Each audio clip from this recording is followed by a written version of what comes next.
The 5th episode of Peacemaker Season 2 released on HBO Max this Thursday. Now, I didn't review Episode 4 because, to be honest, I didn't watch Episode 4 until mere moments before I watched Episode 5. So today I'm going to do a combined review, just talking about the show, talking about what I think is going to happen next in the show, and all that great stuff. Before I dive right in, it would do me a whole lot if you would hit the subscribe button, the like button, and the bell so you never miss another video in the Peacemaker review series. Now, where I left off is Episode 3 was starting to get me warmed up to the season. I was not super hot on the season until we entered Episode 3, and then it did some things to where I was like, okay, yeah, I'm enjoying that a lot more. Specifically with certain characters like Peacemaker or Hargrave, who I wasn't really the biggest fans of in those first two episodes, started to warm me up to that. Alright, episode 4 and 5 are some pretty good episodes. I enjoyed these episodes a lot more than I have the rest of the show, and to be completely honest, I am 100% on board with the rest of the season. Specifically episode 5, where the plot starts getting some places. Episode 4, not to say that the plot didn't really go anywhere, but it didn't do anything that was, like, game-changing in the plot. Episode 5 is really progressing the plot forward and really moving us forward quite a bit more in the story.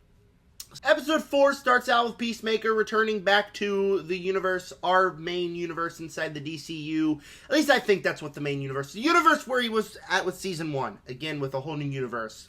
Kind of confusing. Anyways, he gets back. He's warned by Economos that the Argus group is there to capture him and try to capture the bird Eagly, which their main goal is to kill Eagly. Now, Michael Rooker is in this show as a bird hunter, and I thought he is such a delight. Episode 4, I had all the scenes that just made me crack up. Every line of dialogue he said was just so wacky and weird. His relationship with Economos was hilarious, but I wasn't too happy with his fate. I really wish we kept him with a little more episodes with what he did in episode 5, but he was such a fun character. Kind of racist too, very offensive, but quite funny, because, you know, James Gunn's humor is very funny to me.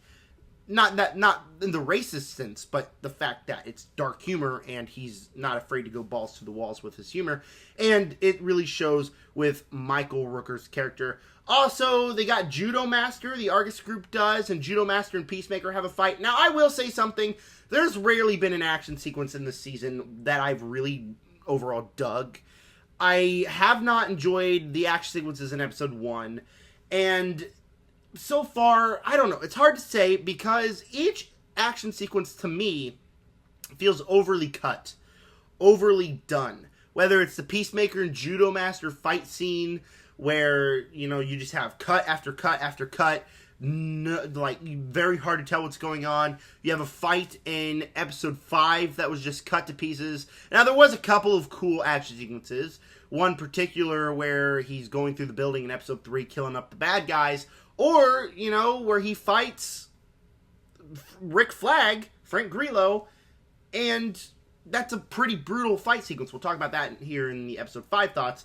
But I have not been the biggest fan of a lot of the fights. I just don't think they're shot all that well, and they do take me out. The story, however, has completely won me over because Peacemaker runs away. They do introduce a plot that I'm not so happy about, that he has this device that him, his brother, and his dad saw an alien when they were kids, and his dad killed the alien, and that's how they have the interdimensional rift. Kind of feels like it's backtracking on itself, where earlier in the and not only this season, but the show, it feels like the dad's a super genius, and all of a sudden it's just relegated to one line, no, my dad's an idiot, he couldn't pass 3rd grade, or whatever. I don't know, I kind of feel cheated that, but he has this device that they can transfer the door to a different door. So he takes the device, goes to the cabin in the woods with Adebayo, tells Adebayo about the doorway, the universe that he's in, and he builds up the doorway and into the universe.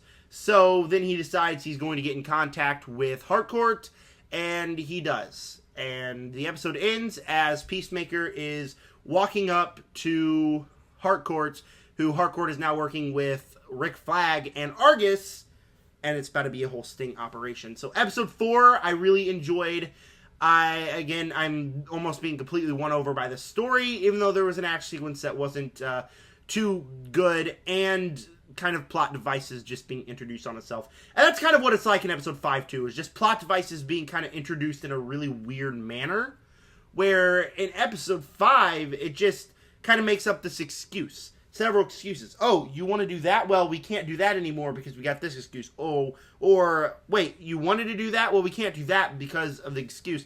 It just feels like they're kind of writing the plot as it goes along, which is not necessarily a bad thing. It doesn't take me out of the entire show, specifically with the characters' plots, but the fact that we can just introduce all these random plot things kind of took me out of the season, if I'm being completely honest. So, the sting operation in episode 5, Peacemaker goes and he gets in a fight with the Argus guys, but Harcourt comes, knocks him out, and brings him to Argus to save his life. She didn't want him to come. She's only working with Argus because she had a relationship with Rick Flag Sr. or Rick Flag Jr. God, a relationship with Rick Flag Sr. would have been pretty weird. But that's again where I'm talking about they're kind of writing as it goes along. You did not mention once in season 1 there was a romantic relationship or any kind of connection between Harcourt and Rick Flag. At least not that I can remember. And now all of a sudden it's become like this moral compass. Oh, I do like him. I do like Chris. But he killed Rick Flag, who I had romantic interest in. It feels like it's just introducing that to kind of force a conflict. And it does not quite make sense, if I'm being completely honest. But anyway, she knocks him out, convinces Economos to put him on the book so Rick Flag Sr.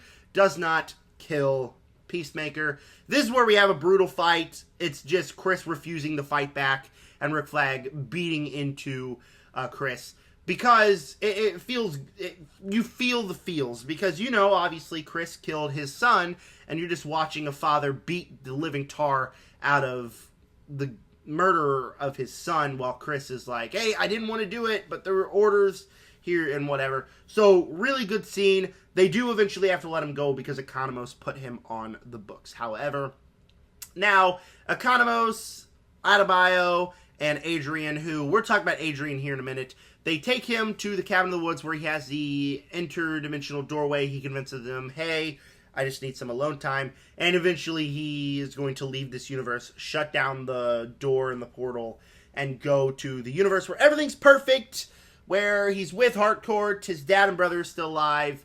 And I do like the emotional weight of this season. I really do. I like the emotional weight of Chris finally finding the universe that he belongs in, that he thinks he belongs in, and running with that. And it makes for some very emotional sequences, specifically when they read the note and you get Adrian, who just starts crying his eyes out because his best friend decided to leave. Time out. I don't like how they keep being mean to Adrian. I'm sorry. Adrian is the best character in the show. He's the funniest. He's the most heartfelt. His facts about all these different animals are just bring this big smile to my face. I know a lot of people are saying, oh, it's just a stupid joke. No, I like him. I like him a lot. I'm so tired of Chris being mean to him. I wish he was treated better instead of just this kind of joke. And I really hope there's going to be a sequence later on in the season where they get that resolved and they talk to each other and there's actually a heartfelt scene between them. Because his relationship with Peacemaker was the best in the first season, and there's so much of that, and it feels so scarce in these first 5 episodes of season 2. Feels like he's very much taken a backseat. I want him to be more on the forefront. Also, I want him to be treated better in the season. So, anyways, Chris goes to the alternate universe. Judo Master follows him, goes through the doorway as well, and the group of Harcourt, Economos, Adrian, and Adebayo decide that they are going to take the device to bring the doorway and go after Chris. And that's how the episode ends. Very good episode, very brutal episode. Had some big emotions in there, and I'm really fully won and excited for Thursday when I get to see the next episode of the season. Theories. I have one big one, and I saw people saying on Twitter, and I was thinking, oh, it's because it's James Gunn, and people are going to act like this because they're idiots. Saying, why isn't there any black people in the universe Chris keeps going to? Why are all the extras white? And I'm being dead serious. When I first saw that theory, I thought to myself, oh my goodness, Are these Snyder fans? Are these people that hate James Gunn? Why does it matter if they didn't hire any black extras in the universe? Well, now I'm beginning to realize that that's not because James Gunn. That's not because people are thinking, oh, James Gunn's racist, there's no black extras. Wah, wah, wah, wah, wah. No, I think they're onto something, man. There are no black extras. The American flags are completely different in this alternate universe. Swear to God, I have not seen a single black person. And when I begin to think of this, I think, okay, Peacemaker's dad. Peacemaker's dad is racist. Peacemaker's dad had his own form of the KKK in season 1. Boom. Yeah. I'm pretty sure that his dad has something to do with it. Pretty sure they're going to do something with eradicating black people. I really hope this doesn't get taken out of context, because things I'm saying out of context of the show of Peacemaker could be very bad. But anyways, I think that in this alternate universe, Chris's dad had the KKK. Every person's a member of that, and they eradicated black people. I think that's where it's going here. Adebayo, she's black. She's going to this universe. I think we'll figure out if that theory is true or not. Either that or it's just a mistake, you know? An honest mistake. Oh, I didn't realize that we didn't have any black people. I'm fairly convinced that that's actually something that's going to happen, that there's something not right with this universe. It's gotta be. It's gotta be. I genuinely have that feeling. So that's my big theory. I'm very excited to see if that's what they do, if that's how they play it out, because that could be a really interesting idea. Like, realizing that this universe is just full of a bunch of racists. That could be a very interesting idea. So very excited for the episode 6, 7, and 8. Very excited to see where they take the show. Also, James Gunn said himself that this is some of the best work he's ever done in these next 3 episodes. And they released Superman on HBO Max. So it's going to tie into Superman and Supergirl movie and the rest of the universe. Very excited to see where they go from here. I was hesitant coming out of the very beginning of the season, but now I am completely sold. But hey, the important thing is I want to know where you guys stand at the Peacemaker Season 2 at the moment. I want to know, what are your theories? Is this alternate universe actually racist? Or is it just a honest mistake? Oh, we accidentally hired all white people. I would love to know all that and more in the comment section. While you're down there, do me a huge favor. If you'd subscribe, hit the like button, and hit the bell so you never miss another Peacemaker review. We got a big week this week. Alien Earth comes to an end, so I'm going to have the season review, the Alien franchise ranked, and then I'm going to rank the Strangers movies after I see Strangers Chapter 2, and one battle after another comes out this week, which I'm very excited for. So stay tuned for all those videos. And with that said, subscribe.